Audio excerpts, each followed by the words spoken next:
administrativo e político. Boa vontade, negociação.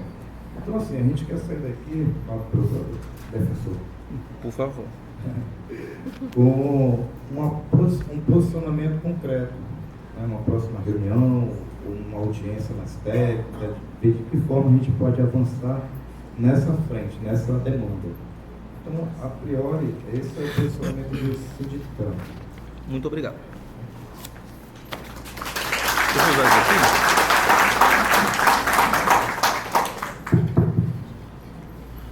Bom, vamos aqui fazer um adiantamento para vocês, então, de qual é a providência que nós pretendemos tomar, e vamos fazer isso de forma transparente para todos.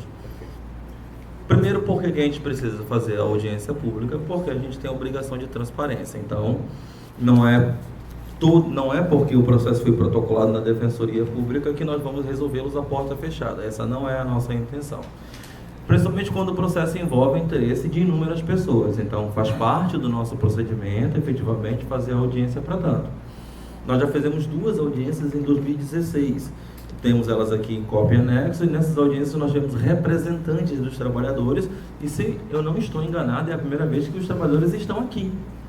Então, há necessidade de se dar um encaminhamento ao que foi implementado, se está correto, e o representante lá está correto, mas existem alguns entraves com relação a essa questão.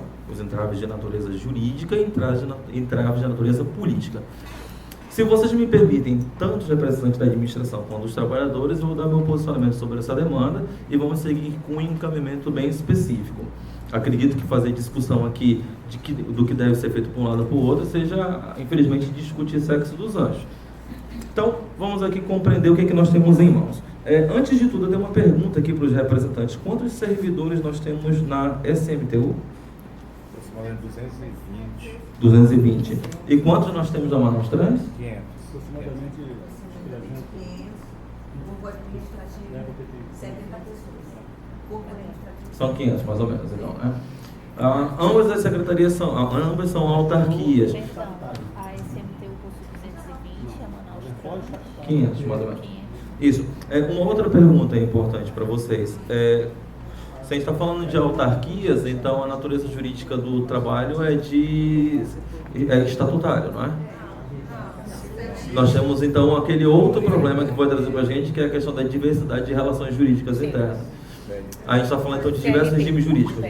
A gente tem regimes que são CLT nele, nós temos outros regimes, correto? Tá. Temos concursados em ambas? Seletistas e concursados. Ok, então. Isso é importante para a gente analisar a nossa pretensão, ok? Isso, é que nós temos aqui diversidade de servidores. Olha só, meus caros. Algumas pessoas entraram com ações na Justiça do Trabalho. E aí aqui a procuradora me entregou um caso aqui para fazer análise. Eu pude dar uma analisada na pretensão e na decisão que a Justiça do Trabalho adotou no caso. Nós temos uma legislação implementada em 2013 que permite fazer a implementação de correções. Estamos certos com relação a isso. O problema é a janela, que ficou de 2004 a 2012 sem nenhuma implementação. Bom, o pleito que vocês têm, que é de recomposição, e aí a gente não está falando de aumento. Recomposição é recomposição de perda salarial, uma coisa totalmente diferente de aumento.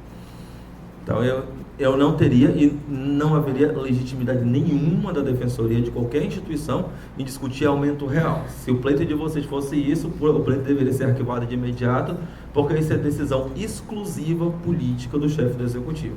Então, não é esse o pleito que nós vamos atender. O pleito que fizeram é com relação à implementação de recomposição, que é recuperação das perdas por conta de desgaste de inflação. É algo que, por um acaso, tem sido a tônica, inclusive na discussão aqui no Executivo Estadual no presente momento, e a discussão permanente em todos os demais. Quando nós temos database a ser implementada, ou legislação que estabelece database, as questões ficam muito claras, porque eu tenho obrigação legal para sua implementação, lei deve ser cumprida, apesar de que em determinados casos acabam não cumprindo, o que geram transtornos. mas eu tenho um fundamento jurídico por o qual buscar o judiciário e buscar a implementação na marra, se for o caso. Foram essas as discussões, para quem tem acompanhado os noticiários, que guiaram as recomposições no estado do Amazonas, por exemplo, na Suzano, por exemplo, na SEDUC. Só que nós estamos falando aqui de um período anterior à implementação de legislação que determina isso, que não havia legislação específica tratando dessa situação. Mas há um diploma legal, há uma norma superior que prevê essa possibilidade de correção, e essa norma é a Constituição Federal. E a Constituição Federal prevê na disposição referente sobre a administração pública a necessidade de uma revisão geral anual para a preservação do valor real da remuneração do servidor. Ou seja, ainda que não dê os parâmetros exatos, a Constituição diz que o servidor público tem direito à correção anualmente da sua remuneração. Só que a Constituição não diz exatamente qual é esse percentual. E é justamente isso que muitos foram buscar quando foram dar entrada na demanda no judiciário. Outros não deram entrada na demanda no judiciário e ficaram aguardando a resposta da administração. Então, por um lado, eu acho juridicamente possível o pleito pela revisão, tanto é que o judiciário falou a mesma coisa, é possível a busca pela implementação da revisão. O problema está que, quando vocês nos procurarem em 2016, vocês já estavam procurando uma demanda de 2004 até 2012. E aí temos um impeditivo legal, que é um decreto-lei de 1932, que é o 20.910, que trata exatamente da prescrição quinquenal, que deixa muito claro que toda e qualquer demanda contra a administração pública prescreve em 5 anos. Então, é algo que não se dá para destruir. Não se dá para passar a prescrição quinquenal. Quando vocês já tinham nos procurado, já havia prescrito quase todos os pleitos de vocês, e para aqueles que foram buscar o judiciário já tinha prescrito também. Só que eu discordo num ponto, e esse é o primeiro ponto que a gente vai para encaminhamento. Tá? Nada de que nós vamos tratar aqui, meu posicionamento, a gente vai poder discutir aqui na mesa, porque cada um dos representantes precisa discutir isso com os representantes das respectivas autarquias e, obviamente, da própria prefeitura. Eu espero que vocês entendam isso. Todo mundo está entendendo? Sim. Eu discordo com relação a um ponto. São coisas distintas que nós estamos tratando aqui. Bora tratar, por exemplo, do ano de 2004, para deixar um período efetivamente bem longe e bem prescrito. Uma coisa que é óbvia é que ninguém pode se locupletar ou furtar o direito alheio. Então, uma coisa bem óbvia, naquele ano de 2004, haveria necessidade de uma recomposição. E no ano de 2005, uma outra. E no ano de 2016, uma outra. A recomposição que nós temos de 2016, ela leva em conta o ano anterior, de 2015. Só que ela não leva em conta o acumulado que eu tive durante esse período.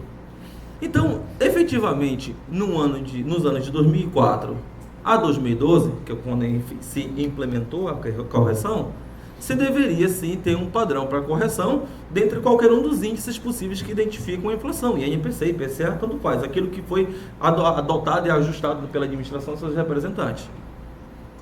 Isso não pode ser retirado do servidor, isso não prescreve.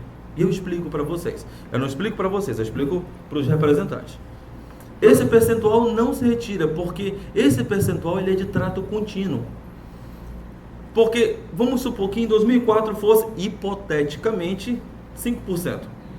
Aquele 5% faz parte de uma base de cálculo que vai ser utilizada em 2020, que vai ser utilizada em 2010. Então, aquele percentual precisa ser aplicado para implementar a correção. Então, não prescreve jamais a implementação do percentual, porque ele pode ser implementado agora daquilo que deveria ser implementado depois. Uma coisa diferente é buscar a perda salarial decorrente da não implementação desse percentual. Então, se nós temos aí um acumulado, supomos, hipoteticamente, de 2004 a 2012 de 50%, aqui falou 58%, né? Mas vamos falar de 50%, para ficar claro aqui no nosso...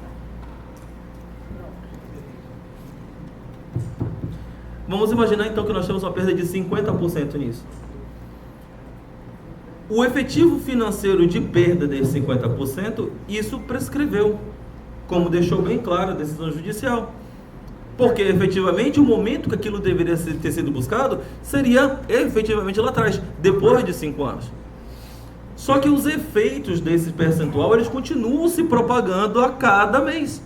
Porque aquilo que você tem de correção hoje é o acumulado do ano passado, que é o acumulado do ano passado, que é o acumulado do ano passado. Se eu não fui diligente, não busquei o consequencial financeiro, que é efetivamente a perda monetária, é um problema. E disso não dá para ultrapassar, e não é a defensoria que vai dizer que tem solução para isso. Não tem. Mas eu entendo que a implementação do percentual não está prescrita. Então, o primeiro encaminhamento que eu dou para análise da administração pública é fazer a diferenciação bem clara entre o efeito financeiro, que é a perda salarial decorrente da não aplicação do índice, e a recuperação do índice que deveria ser aplicado, que deve ser incorporado nas próximas revisões. Todos entenderam isso? Então, eu já mando esse encaminhamento para ambas as autarquias e para a PGM para posicionamento sobre essa situação. Por que isso é claro? Porque isso está sendo discutido inclusive no Estado agora. Com relação à implementação das revisões dos servidores, as datas básicas que não foram pagas do ano de 2014 até agora, 2015 até agora, se discutiu a implementação dos